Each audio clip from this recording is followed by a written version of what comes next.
Hello guys, welcome to दारासा। आज हम लोगों का टॉपिक है न्यूट्रिशन इन ह्यूमन बीइंग्स और आज हम लोग इसका स्ट्रक्चर देखने जा रहे हैं और बहुत आसान सा स्ट्रक्चर है और इंटरेस्टिंग भी है क्योंकि आप लोगों को आपके बारे में जानने के लिए क्यूरियोसिटी होती है। तो आज हम लोग चालू करते हैं, तो टाइम वेस्ट नहीं करते हैं, स्टार्ट करते हैं। आइए चलते हैं, हम लोग देखिएगा।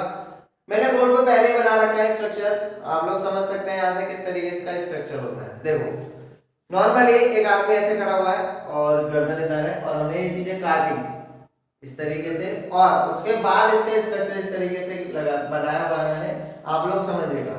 देखो, ऊपर से लेके माउथ से लेके एनस तक पूरी पाइपलाइन है हमारे अंदर। इस पाइपलाइन को बोलते हैं एलिमेंट्री कैनाल और ये पाइपलाइन कोई छोटी मोटी पाइपलाइन नहीं है। लगभग लगभग ऑन एन एवरेज 30 फीट की ये पाइपलाइन होती है।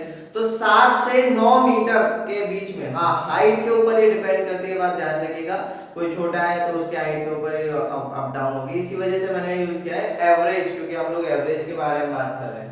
तो 30 फीट के लगभग लगभग ये पूरी पाइपलाइन स्ट्रक्चर होता है हमारा और इसमें अलग अलग चीजें होती हैं, कुछ ग्लैंड्स होती हैं, आप लोगों को बहुत सारी चीजें होती है जो कि हम आने वाले टाइम में देखने वाले हैं, देखिएगा।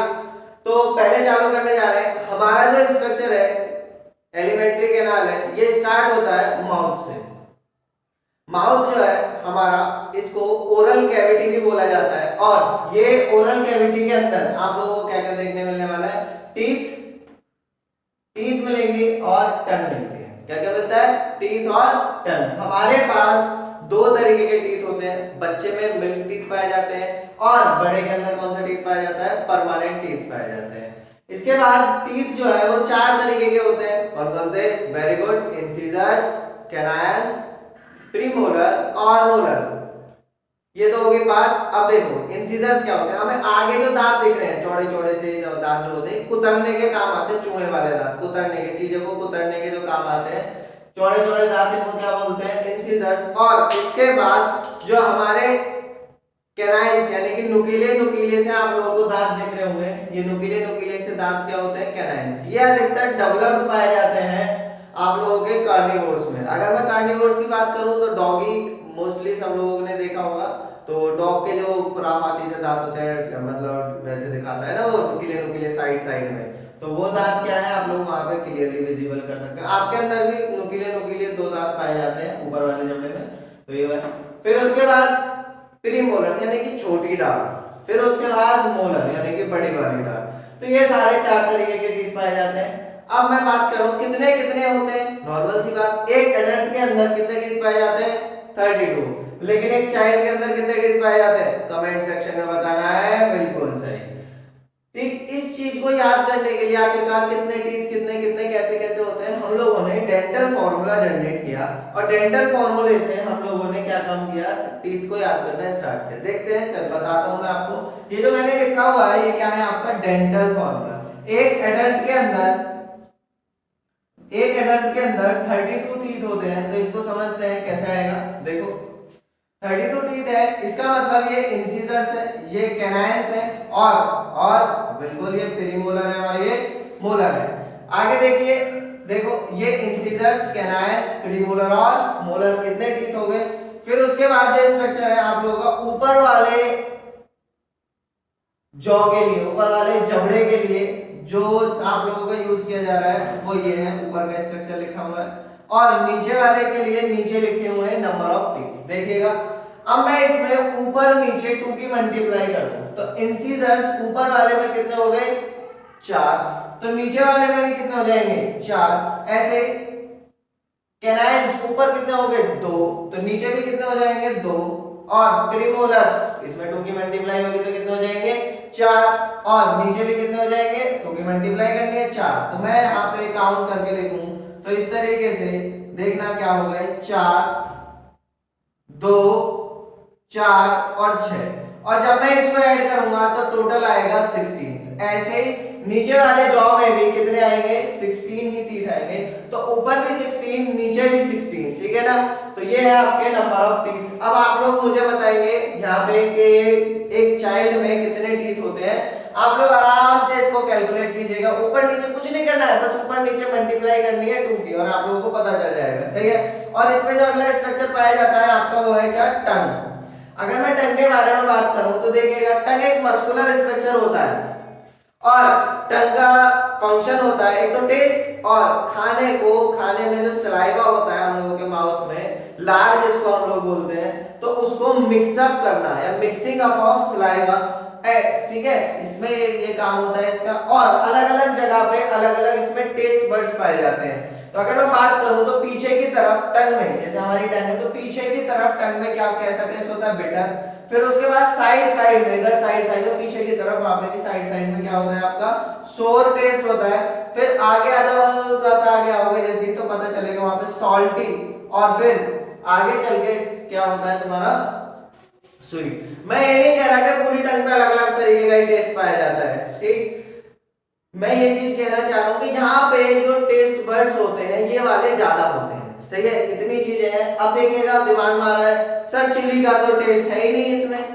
तो बेटा चिली का कोई भी टेस्ट नहीं होता है। मैं आपको क्लियर बता दूं, चिली एक बस जलन पैदा करती है। अगर आप लोग चिली अपने हैंड पे भी लगाओगे तो वहां पे भी क्या होता है, जलन होता है, सही है ना। तो चिली का कोई भी टेस्ट नहीं होता है, बस ये क्या काम करता है, जलन पैदा करता है, बाकी कुछ नहीं करता है चिली, सही है। बिल्कुल। आगे देखते हैं, माउथ हो गया। माउथ के जैसे ही आप लोग ऊपर टंग लगाइए तो जब टंग लगाओगे तो आपको हार्ड सा दिखाई देगा, सही है, महसूस होगा, ऑब्जर्व करेंगे आप लोग। तो इस स्ट्रक्चर को बोलते हैं हार्ड पैलेट। और जैसे ही आप लोग अपनी टंग फोल्ड करेंगे और फोल्ड करके पीछे की तरफ लेके जाएंगे तो वहां सॉफ्ट सा स्ट्रक्चर आप लोगों को महसूस होगा। तो इस स्ट्रक्चर को बोलोगे आप सॉफ्ट पैलेट। तो मैं यहाँ पे बना नहीं सकता क्योंकि आप लोग देख रहे हैं पूरे में जगह ही नहीं है। तो हार्ड पैलेट ये रहा, आगे चल के सॉफ्ट पैलेट। और आपने छोटे बच्चों का माउथ ओपन करवाया होगा, वहां पे देखा होगा इस तरीके से कोई स्ट्रक्चर लटका हुआ रहता है। उस स्ट्रक्चर जो लटका हुआ है वो क्या चीज है, यूवेला। क्या चीज है, यूवेला। अब उसके बाद आगे आ जाइए, हमारे पास एक कॉमन पैथवे होता है। आप लोगों ने ये चीज ऑब्जर्व करी होगी, जब आप कोई चीज निगल रहे होते हैं तो आपकी सांस रुक जाती है अपने आप ही। वो इस वजह से होती है, किस वजह से होती है, यूवेला की वजह से होती है। मेन रीजन इसका क्या होता है कि आखिरकार ये स्ट्रक्चर क्यों होता है। देखो हमारे पास एक कॉमन पैथवे होता है जिसको क्या बोलते हैं, कॉमन पैथवे प्रेजेंट होता है जिसको बोलते हैं फेरिंग्स। फेरिंग्स जो है वो कॉमन पैथवे किसका, खाने के लिए भी और बिल्कुल सही एयर के लिए भी। तो जब देखिए इस तरीके से देखो, जब खाना ऐसे आ रहा होगा तो यूवेला से टकराया, टकराने के बाद ये यूवेला ऊपर की तरफ शिफ्ट हो जाता है और वो पाथवे बंद कर दिया जाता है। ये खाना बंद हुआ तो यूवेला का फंक्शन हो गया कि आपका जो खाना है वो ऊपर नोज की तरफ नहीं जा पाए। ये मेन फंक्शन हो गया किसका, यूवेला का। इतनी चीज समझ में आ गई होगी। तो मैं आगे चलता हूँ। फिर उसके बाद खाना हमारा या फिर हमारे अंदर एक पाइप पाई जाती है और इस पाइप को क्या बोलते हैं, ईसोफेगस, या फिर इसको क्या बोलते हैं, फूड पाइप के नाम से भी जाना जाता है। बचपन में हमें इसे फूड पाइप के नाम से याद कराया गया था और अब ये क्या नाम आपको याद रखना है, ईसोफेगस। जैसे ही हम लोग देखो ईसोफेगस के आगे यहां से चल आगे विंड पाइप होती है, इसके पीछे क्या होती है, ईसोफेगस होता है, फूड पाइप होता है। हाँ, यहाँ पे खाना रोकने के लिए एक स्ट्रक्चर पाया जाता है एपिग्लॉटिस। जब आएगा आगे रेस्पिरेटरी सिस्टम में मैं वहां पे समझाऊंगा, यहाँ पे नहीं तो बहुत ज्यादा हो रही है तो देखिएगा। अब इसके बाद ईसोफेगस से इसके बाद जो स्ट्रक्चर है आपका वो क्या है, स्टोमैक। स्टोमैक एक बैग लाइक स्ट्रक्चर होता है, बैग लाइक स्ट्रक्चर है वो नॉर्मली स्टोमैक है। स्टोमैक के अंदर क्या क्या चीजें होती है, कैसे कैसे होता है, क्या डाइजेशन होता है, वो हम लोग आगे वाली क्लासेस में बात करेंगे। आगे देखिए जैसे ही हम लोग और आगे मूव करते हैं, यही पाइप चल रही है हम लोगों की, माउथ से लेकर अभी तक हम लोग कहां तक आए हैं, बिल्कुल सही, स्टोमैक तक आए। स्टोमैक तक आने के बाद अब आगे का स्ट्रक्चर चालू होता है हमारा। एक यू शेप्ड आपको ऑर्गन दिख रहा होगा, इसी यू शेप्ड ऑर्गन को बोला जाता है ड्यूडेनम। देखिएगा ये रहा आपका ड्यूडेनम, ये रहा, ठीक है। ये स्ट्रक्चर क्या है आपका, ड्यूडेनम। ये एक पार्ट है इंटेस्टाइन का। अब मैं इंटेस्टाइन के बारे में बात करता हूँ। स्टोमैक के बाद हमारा खाना जो है इंटेस्टाइन में जाता है, सही है। तो खाना इंटेस्टाइन में पहुंच रहा है, यानी कि स्टोमैक के बाद जो अगला स्ट्रक्चर है हमारा इंटेस्टाइन। इंटेस्टाइन होते हैं दो तरीके के, एक स्मॉल इंटेस्टाइन और एक large intestine. Small intestine length में तो बड़ा है लेकिन उसके ल्यूमेन की बात करूं तो वो क्या है, छोटा। यानी कि उसमें जो जगह है वो कैसी है, कम, ठीक। जैसे एक मोटी पाइप और एक पतली पाइप। पतली पाइप जो है वो आपकी लंबी है लेकिन उसमें आप देखोगे तो क्रॉस सेक्शन एरिया जो उसमें जहां पे खाना जाएगा हम लोग का पाइप जो है वो वैसी कैसी है, पतली है। और ऐसे अगर मैं लार्ज इंटेस्टाइन की बात करूं तो जो मोटी पाइप होगी उसका एरिया ज्यादा होगा या ठीक है तो लंबाई क्या होगी, कम होगी। तो मैं ये चीज बोल सकता हूँ लार्ज इंटेस्टाइन लेंथ में छोटा होता है लेकिन स्मॉल इंटेस्टाइन लेंथ में बड़ा होता है। अगला जो स्ट्रक्चर आया स्मॉल इंटेस्टाइन का ही पार्ट है, वो क्या है, ड्यूडेनम। फिर उसके बाद आगे वाला जो स्ट्रक्चर आएगा वो क्या आएगा आपका, जेजेनम। और फिर उसके बाद जो स्ट्रक्चर आएगा वो आपका क्या है, यहाँ पे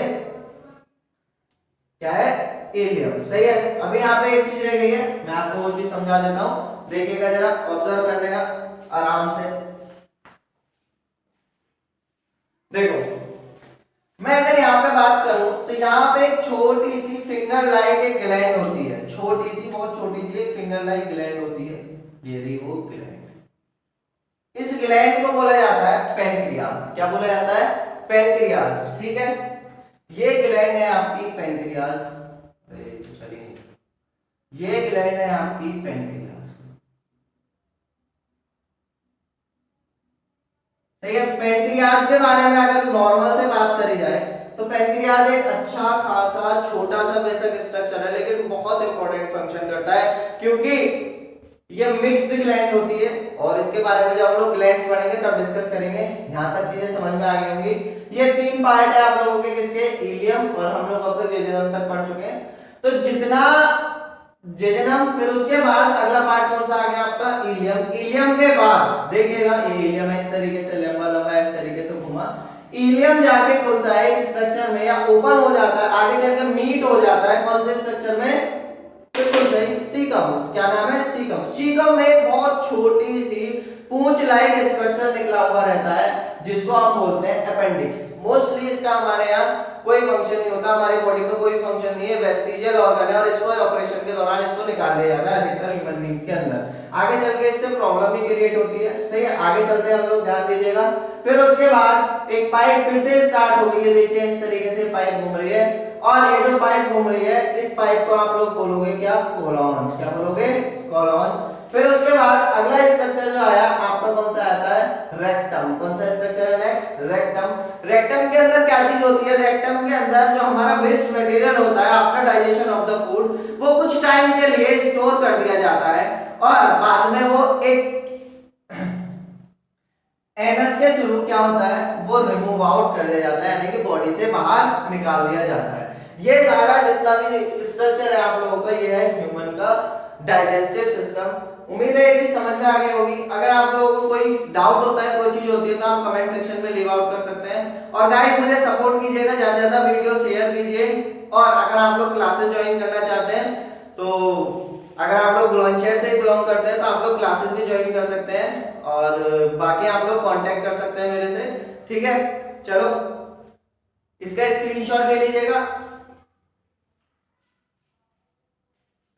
थैंक यू।